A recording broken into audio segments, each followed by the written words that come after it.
Thinking about the past week, did any of you forget where you put your phone? Did you have a word stuck on the tip of your tongue? You couldn't remember the name of an actor or that movie a friend recommended? Did you forget to take out the trash or move the laundry from the washer to the dryer? Or to pick up something from the grocery store you meant to buy? What is going on here? Is your memory failing? It's not. It's doing exactly what it's supposed to do. For all its miraculous, necessary, and pervasive presence in our lives, memory is far from perfect. Our brains are not designed to remember people's names, to do something later, or to catalog everything we encounter. These imperfections are simply the factory settings. Even in the smartest of heads, memory is fallible. A man famous for memorizing over 100,000 digits of pi can also forget his wife's birthday or why he walked into the living room. Most of us will forget the majority of what we experience today by tomorrow. Added up, this means we actually don't remember most of our own lives. Think about that. So, what determines what we remember and what we forget? Here are two examples of super common memory failures and why they're totally normal. Number one, where did I put my phone, my keys, my glasses, my car? The first necessary ingredient in creating a memory that lasts longer than the present moment is attention. Your memory is not a video camera recording a constant stream of every sight and sound you're exposed to. You can only remember what you pay attention to. Here's an example that will probably feel familiar. I often drive from Boston to Cape Cod. About an hour into this trip, I crossed the Sagamore Bridge, a really big 4-lane, cannot miss it structure. And then, about 10 miles and a mere 10 minutes later, I'll suddenly wonder, wait, did I already go over the bridge? I can't recall going over the bridge because that memory was never created in the first place. It's not enough for my senses to perceive information. My brain can't consolidate any sensory information into a lasting memory without the neural input of attention. So because I've driven over that bridge countless times and because I was probably lost in thought or listening to an audiobook, so my attention pulled elsewhere, the experience of driving over it slipped out of my brain within seconds, gone without a trace. The number one reason for forgetting what someone said, the name of a person you just met, where you parked your car, and whether you already drove over a really big bridge is lack of attention. Number two, oh, what is his name? One day, I couldn't come up with the name of the actor who played Tony Soprano in the HBO series The Sopranos. I knew his name was stored somewhere in my brain, and I could tell you all kinds of things about him, but I could not produce his name. I eventually gave up and Googled it. Actor who played Tony Soprano. James Gandolfini, yes, that's it. Blocking on a word, also called tip of the tongue, is one of the most common experiences of memory failure. You're trying to come up with a word, most often a proper noun, but you cannot for the life of you retrieve it on demand. Why does this happen? Blocking on a word can occur when there's only partial or weak activation of the neurons that connect to the word you're looking for. We often come up with a loosely related word instead, something similar in sound or meaning. These obliquely related words are rather unfortunately called the ugly sister of the target. And even more unfortunately, zeroing in on an ugly sister will only make the situation worse. These decoys lead your brain activity down neural pathways that go to them and not to the word you're looking for. So now, when you try to retrieve the word in question, all you can come up with is the ugly sister. Here's an example. I recently asked my boyfriend, "What's the name of that famous surfer? Lance? No, it's not Lance." He knew who I was talking about, but he couldn't come up with it either. We were both stumped. It turns out my blurting out the wrong name sent my boyfriend's brain to Lance Armstrong, the ugly sister. Now he was stuck in the wrong neural neighborhood and couldn't get out. The ugly sister also explains this phenomenon. Much later, once you've stopped trying to find the word, it suddenly bubbles to the surface, seemingly out of nowhere. Laird Hamilton, yes, that's it. Why does that happen? By calling off the hunt, your brain can stop perseverating on the ugly sister, giving the correct set of neurons a chance to be activated. Tip of the tongue, especially blocking on a person's name, is totally normal. 25-year-olds can experience several tip of the tongues a week, but young people don't sweat them, in part because old age, memory loss, and Alzheimer's are nowhere on their radars. And unlike their parents, they don't hesitate in outsourcing the job to their smartphones. Which brings me to an important point. Many of you are worried that if you use Google to look up your blocked words, then you're cheating and contributing to the problem, weakening your memory. You're worried that Google is a high-tech crutch that's going to give you digital amnesia. This belief is misinformed. Looking up the name of the actor who played Tony Soprano doesn't weaken my memory's ability whatsoever. Likewise, suffering through the mental pain and insisting on coming up with his name on my own doesn't make my memory stronger or come with any trophies for doing so. You don't have to be a memory martyr. Having a word stuck on the tip of your tongue is a totally normal glitch in memory retrieval, a byproduct of how our brains are organized. You wear glasses if your eyes need help seeing. You have my permission to use Google if a word is stuck on the tip of your tongue. Memory is amazing and is essential for the functioning of almost everything we do. But it will also forget to call your mother, where you put those glasses, and what you ate for lunch last Tuesday. Frustrating, but not a cause for diagnosis, panic, or shame. Most of what we forget is just a normal part of being human. Thank you. I will stand in for the audience and give you my own personal standing ovation. I personally feel so much better. So thank you for that. I think we all get a little concerned about our memories, particularly after this pandemic. And I see that we already have some questions from the audience, but before we get into that, I have to ask one very important personal question, which is, should I be worried because every time I get up and go to another room, I forget why I've gone there? Is that troubling? Should I be nervous?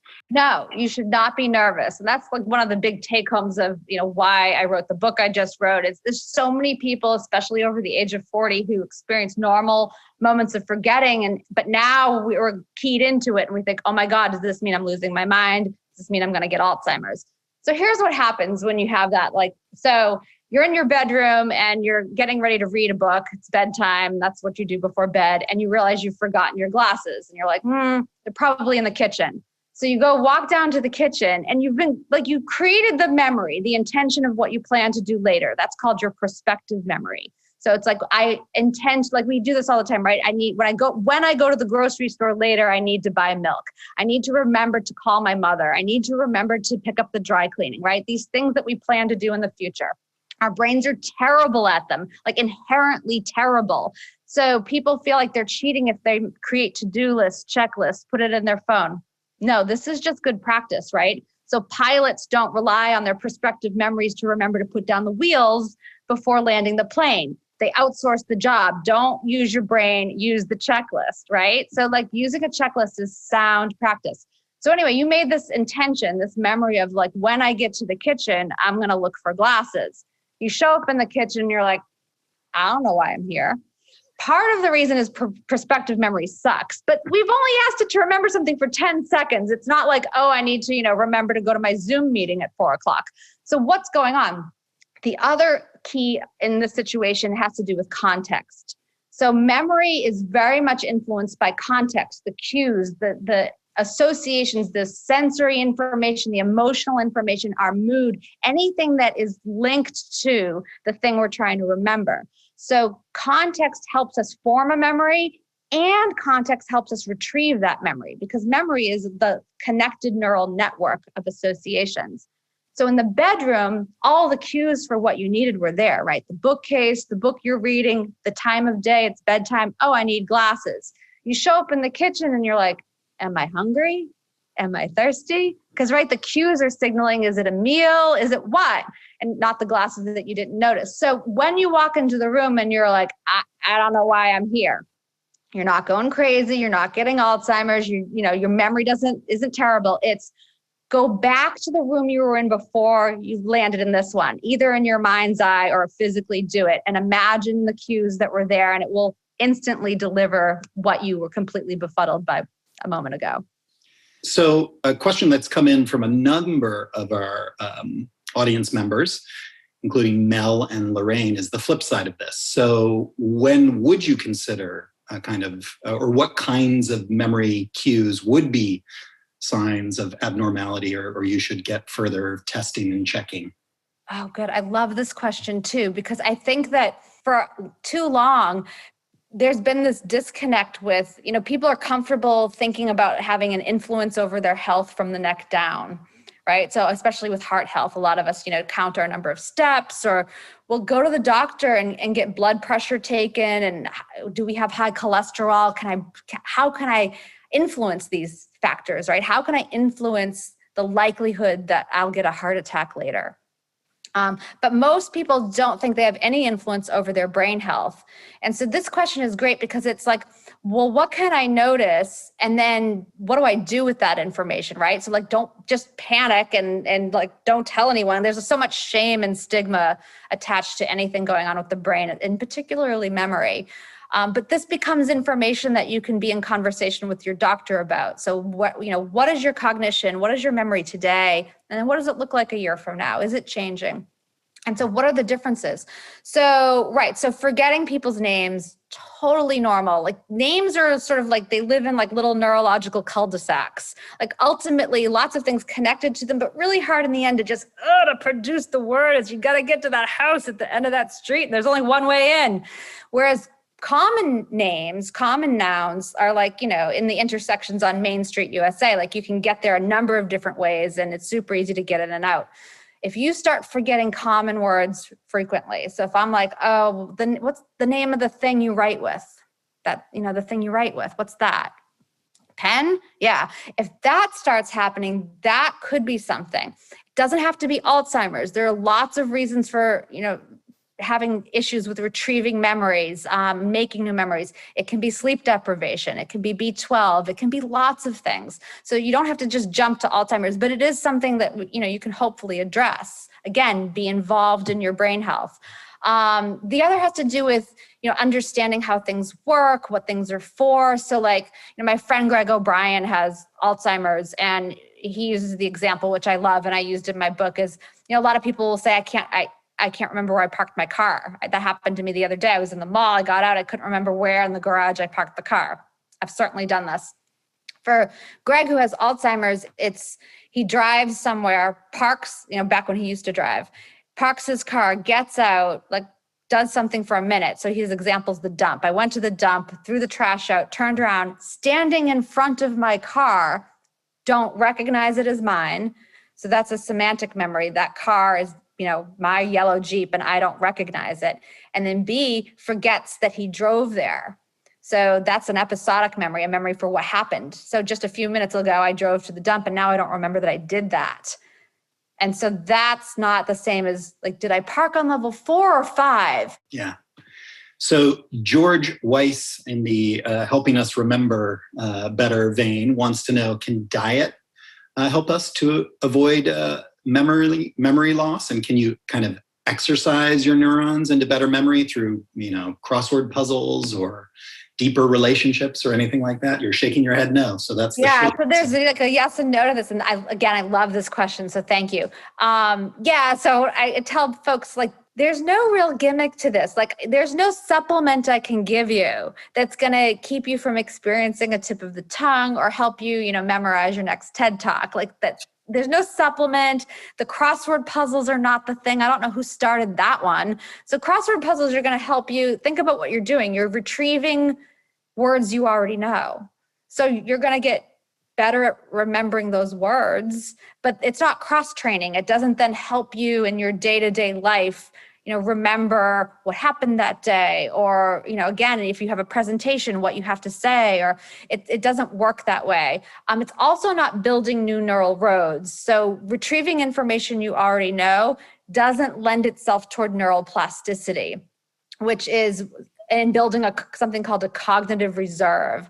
So every time we learn something new, we're actually building new neuroanatomical and neurochemical connections. And so if you imagine, your brain isn't just this, pink blob in your skull, in this little black box in your head. It's a very dynamic organ, and it's changing constantly. And your genes are interacting with what happens. It's interacting with what you do and experience and feel.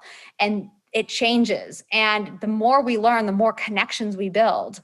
And this is important because if you do start to experience some pathology that is sort of pre-Alzheimer's, or if you start to get Alzheimer's, you actually have a lot of reserve. You have backup connections that can dance around any problems or detours. So that learning new things is one way. Exercise has been shown to decrease your risk of dementia by up to a half. Just day to day, we know that sleep is massively important, both for preventing Alzheimer's and for your memory today. So the memories that I make today become long-term stable memories, become long-term stable alterations in neural connections while I sleep. And it's during certain phases of sleep that this process happens. So sleep is not this, passive state of doing nothing. It's a very busy biological state. And so it's locking in the information and experiences you learned today. And so that's super important. Then tomorrow, if I didn't get enough sleep tonight, my frontal lobe's kind of not going to want to drag itself into its day job and do the work of paying attention today, right? You feel sluggish. You're like, oh, you can't pay attention. What? If I can't pay attention, what's not going to happen today? Making new memories. So I'm not going to remember yesterday. I'm not going to be able to make new memories today. I have a form of amnesia just from not getting enough sleep. Right. So 7 to 9 hours a night has been shown by, the science is super clear that this is what we need minimally as a human species.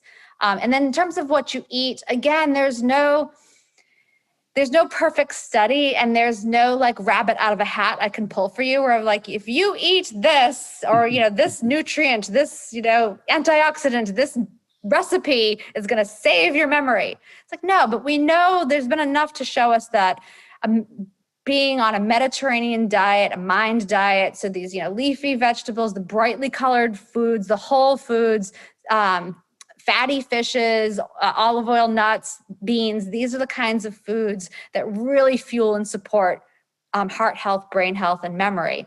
And it doesn't have to be 100%, folks, right? Like, you're not going to be perfect at this, and that's okay. Try to do it overall, right? Today, what did I eat overall? This week, how did I do overall? Because I think we need to have realistic expectations. So exercise, the diet, sleep, and stress, and learning new things. And learning new things is also, it's being around people. If you're in conversation, that conversation's never happened before. So if you're present and paying attention, your brain is getting a lot of stimulation. That's super helpful.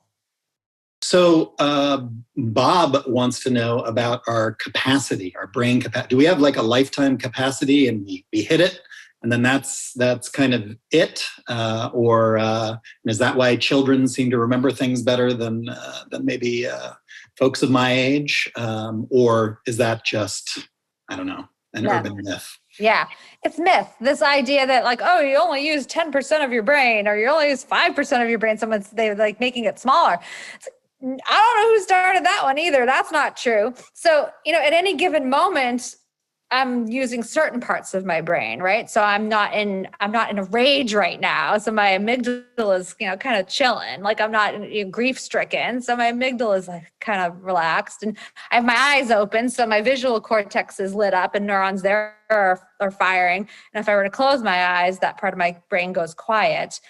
But all of my brain is being used, at some point throughout the day, probably, or certainly capable of accessing it. There aren't parts of my brain that I just can't seem to use, and I'm only squirreled away into certain domains.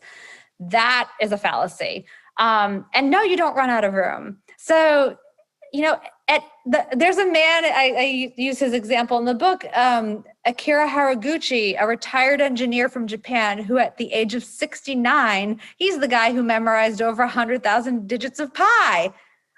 Right? So at an age where we associate senior discounts and retirements, he's doing something that is kind of completely mind-blowing. And we can all do this if we wanted to.